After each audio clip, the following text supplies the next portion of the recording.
empty cup. Just crack a smile and fill it up. Fill it up. Unsafe, but great. Go ahead. Totally. All right. Welcome to After the Final Pour. We are here in our basements. Brandon, what are we drinking tonight, man? This was your this was your pick. We both happen to have this in our refrigerator, which is kind of a random thing. Yeah, and it was a random pick, and it is a great pick. I hope. Yeah, Revolution Brewing's Freedom of Expression. So I will admit I have not actually had this. Neither have I. And they just released another one which has blueberries in it. And I don't want to say like I haven't had it. Like I took a sip from my wife's. I bought it for her.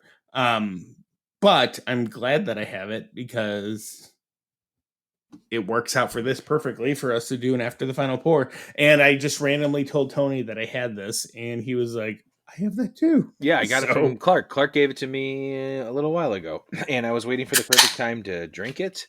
I was going to share it with Laura, but I have so many other sour things I can share with her that this is going to be just us. Are you pouring in a glass? Because maybe I should grab a glass. All right, I'm going to do the same thing. It's right behind me. Got one. Okay. Cool. So I can see the color of it. I don't want to. Ooh. So all their Freedom beers are sours, and they're all been pretty good. And you actually got a keg of what? Freedom of Speech? Yes. Is Freedom of Speech just the base, or is because I thought they have a Freedom of like peach. I could be completely wrong on that. Well, Freedom being wrong on the podcast. But Freedom of Speech is their peach beer. So it's both. I was right. So that could be the base beer, but I mean the grain bill could probably be the base, but let's see. And that's what I'm gonna go with. It's a session sour. Freedom of Speech is spelled SPEACH, like speech, like peach with an S. Okay, so that is the keg that you got during quarantine. Okay, correct. Cool. And so this one, Freedom of Expression, you had said, what is it? A raspberry rhubarb? Strawberry rhubarb. Strawberry rhubarb. I don't know anything.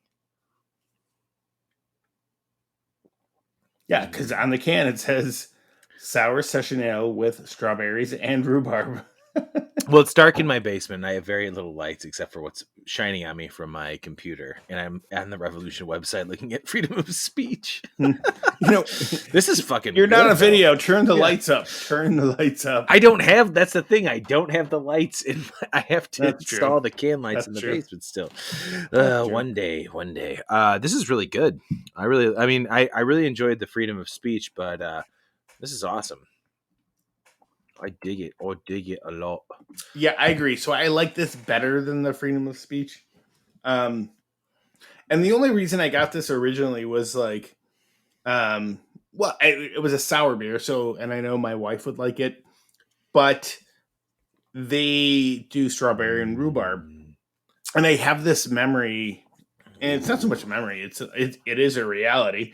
My aunt used to make the strawberry rhubarb like bars, and they were like one of the best things I've ever had because she would grow rhubarb in her garden up at her lake house, which is conveniently located a couple doors down from my family's lake house. So they would grow this, and I was like, holy shit, that's awesome.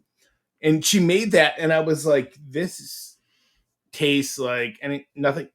Anyway, so it was an amazing bar, but this beer the flavor is so reminiscent of the strawberry rhubarb together in that bar that it was like, this is awesome.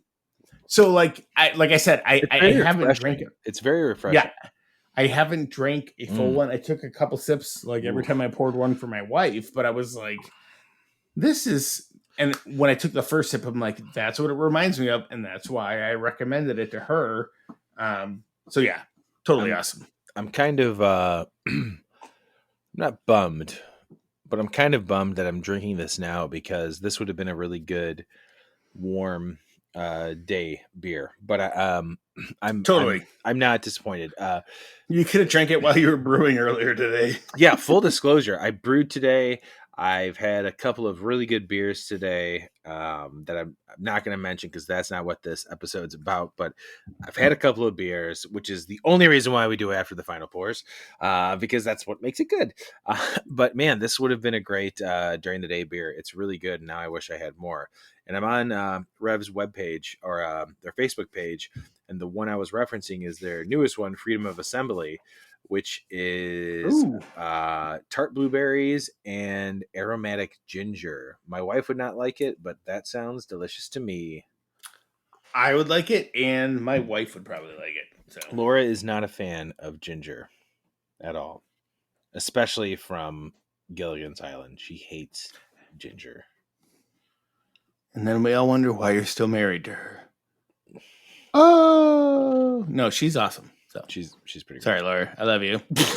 not like you listen to this. So. Yeah, now she doesn't do it anyways. It was funny. I was trying to think of something funny to say, but then you came in with the "I'm sorry, Laura." Yeah, no, the freedom, the whole freedom series. It's kind of random, actually. I was looking it up. It's their sour beers, and when you go to their webpage, you look up freedom of speech, and then you can go to or look up their beers and look at the freedom series. It's basically freedom of speech and freedom of press, but now we have freedom of expression and freedom of assembly. So I kind of like the way that they're going with this, doing the fruited sours. They're pretty. I mean, I don't know how much more I can talk about Revolution being amazing. They've become the new Goose Island of our podcast. Well, it's awesome that I was gonna say, whereas last year, or not last year. Yeah. Sorry, go ahead. No, what I was gonna say was like the cool thing about their site is there's actually a freedom section. Yeah, that's what I was gonna say. Like on the freedom section, you've got freedom of speech and freedom of press. So those are the two that you can kind of see. But I think those are like what is current, I guess. Yeah, because well, and then if you keep scrolling down, you can see freedom of expression on their small batch series. But as far as I wonder if it's not current, if it gets dumped down there. Oh, well, it's a small batch. So freedom of expression was a small batch, and then their actual freedom series, the freedom of speech and freedom of press, both session sours. One comes with currants, one is with peach. Speech being peach, currant being press. Those are readily available. I want to say those are the beginning of the year, and then so freedom of press is in the beginning of the year, but also at the end of the year. So it's like January, February, March, April, and then comes back around November and December. And then like what you got in the keg being freedom of speech, that's available in between for May, June, July, August, September, and October. So right now you can still get freedom of speech at stores if you're in Chicago or I think Ohio, Iowa, and New York.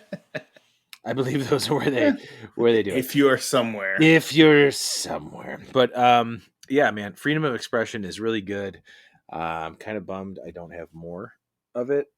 Hopefully I can maybe sneak around and see if I can find some more of this lying around somewhere at some, as I'm finding out in Chicago, there's plenty of small liquor stores that have everything. So this came out in June and we're drinking this now in September. So it's 3 months old. It's really good. And what was the other one?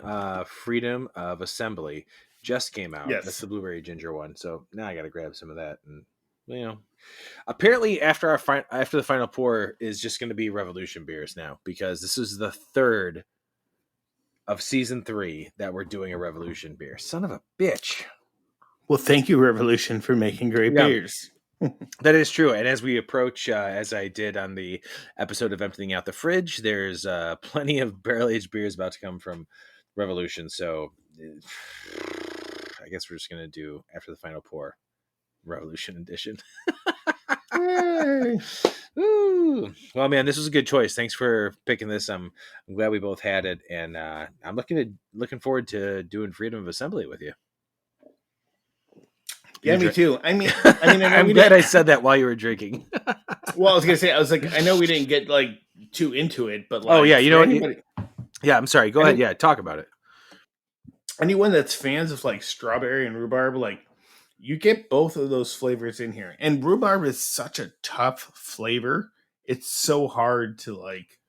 Like Yeah, rhubarb on its own is very bitter and like all this other stuff, but that's what makes it go so well in a sour. So like doing this is great, and I think who else does a rhubarb beer? that's a Is good. it New Glarus? Yes, they do. New Glarus does Yeah, do a rhubarb beer. I actually just yeah. took a picture of my fridge. I got another from Jeff's daughter, Christine. Christina. I have another random New Glarus beer, Cranbic 2020, in my fridge. I have like 5 random fruited and random wild ales from New Glarus. It's the first time I probably had that in my refrigerator instead of like their flagship beers. But sorry, go ahead.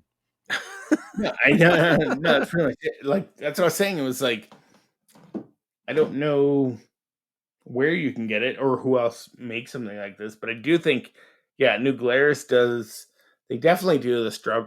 Is it strawberry rhubarb or just Yeah, they do. rhubarb? And I believe we've it's talked strawberry about this, rhubarb. and Yeah. I know I'm like, This is the fun of doing after the final pour. All bets are off. We've had a couple of drinks. Nothing means anything.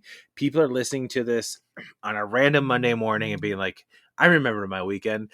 I was talking to 2 guys who were although drunk like this. one day it'll come back. What I mean by one day it'll come back is normalcy. And so with Yeah. New Glarus, there's a fest that happens in New Glarus, Wisconsin. Is it actually? Yeah, no, it is New Glarus, Wisconsin. That I'm like, is that the Are you name talking of the about the brewery or the bacon? name of the town? Are you talking about the Bacon and Beer Festival? Yes. Yeah, that is New Glarus. They've always done this pretty cool thing where you can come in with, if you bring an X amount of pounds of Rhubarb. rhubarb. Yes. So yeah, Yeah. you're right. They do the strawberry rhbarb. Yes. Man, And I'm I about probably have one sitting somewhere. over the rainbow. And it's there. And it's Somewhere there. out there. And it'll get drank when it get drunks. Anyway. But dude, like that fest is awesome. And I mean, not to deter from our excellent conversation about Revolution, which we just talked about all their freedom beers. We didn't even talk about it. Like, you did talk about it briefly, but I just want everyone to know about the awesomeness of this fest. And I've talked about it before in the podcast. This fest that happens in New Glarus. Oh, we talked about it in the New Glarus episode. Like, man, that thing is awesome. Oh, man, if it happens, so what I'm going to do, Tony, this is my promise to you, is if we have some sense of normalcy happening again, I will reserve a room somewhere, somehow. Ooh, yeah. We'll just hold it and we'll see how life goes. And if life gets bad again or continues to be as bad as it is right now, we cancel. Yeah, whatever. Cool. I like it. But I think we definitely need to try to go to that fest. Yeah, and bring microphones. That's a full episode, baby. Computers and interns that we don't have. Somebody else that wants to come and hold our microphones. We should get some interns. By the way, Strawberry Rhubarb was available from New Glarus back in July and August. Yep. Yeah. But that's what it is. I'm going to bring it back around to we both went off topic and did not really talk about the beer. This is a great beer, and this is a perfect example of after the final pour. Freedom of expression from Revolution. Strawberry Rhubarb Sour is fantastic, and New Glarus Strawberry Rhubarb, we're coming for you, baby. And I'm heading up to Wisconsin soon, so I'm going to be on the lookout, even though I'm 2 months behind. Oh no, actually, I'll only be 1 month behind, depending on when this comes out. Who the fuck knows? Could be today, could be tomorrow, could be Whenever, baby. Good choice, Brandon. Thanks, man. Thanks for choosing this. Yeah. It was good. Hand in the cooler, pull out a beer. I'm looking forward to the 20 other Revolution beers we have for after the final pour. Hey, look, they make a lot of beer, and they make a lot of good beer, and they're local, and we like them, and we drink them when we drink them. Revolution, can we just get you on the show at this point? Come on. I'm telling you, we got to talk to John. John's the guy. I like your style. All right, let's do this. Let's wrap it up. This has been a good after the final pour, probably. This isn't after the final pour I don't want to listen to, but I got to, baby. I got to. Cheers, Brandon. Love you, man. Thank you. Cheers, man. Love you too, man. Peace. Thanks, everybody. Bye.